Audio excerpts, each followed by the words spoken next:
Hey guys, and welcome back to this channel. In this video I'll be showing you guys how you can create this wavy text effect on CapCut PC. I'm just going to select this as my background. I'm just going to add in my default text and I'm just going to type in the word wavy.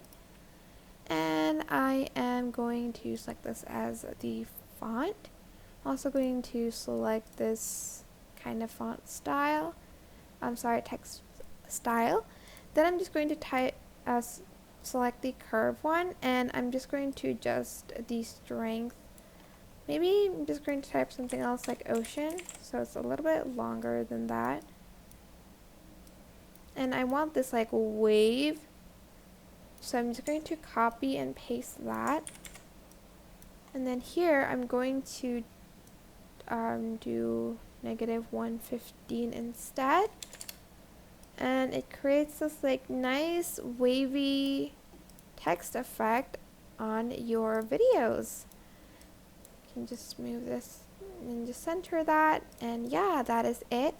I hope this tutorial was helpful for you guys. Don't forget to like, comment, share, and also subscribe to this channel if you haven't done that already.